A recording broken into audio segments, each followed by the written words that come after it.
আপনি একজন senior coach হিসাবে আপনি যদি এটা চিন্তা করেন যে খুব দুঃখ লাগছে কালকের ম্যাচ থেকে, খুব দুঃখ লাগছে। গুলাম রাব্বানি ছোটন এটা কি কাজ করলো?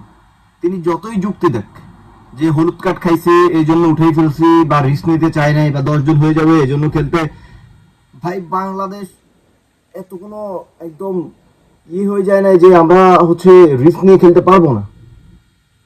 আমাদের সাইড বেঞ্চে প্লেয়ার আছে, আমরা এক ম্যাচ আব্দুল কাদেরের না খেলালাম, সমস্যা নাই, কিন্তু যখন একটা প্লেয়ারকে আমরা মাঠে নামাইছি, তাও আবার হাফ টাইমের পরে সাবস্টিটিউট হিসেবে, তাকে 20 মিনিট খেলানোর পরে আবার কোনো হঠাৎ উঠে ফেলা, এটা কোন ধরনের ফেস দাম?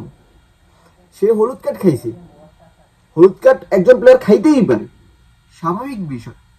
আপনি তাকে কোথায় খেলাইছেন? তার ন্যাচারাল পজিশনে আপনি তাকে খেলান নাই, তাকে অন্য পজিশনে খেলাইছেন। তারপরেও তার ড্রিবলিং, তার বল অ্যাকুরেসি, পাস অত্যন্ত ভালো ছিল। আমরা কালকে কি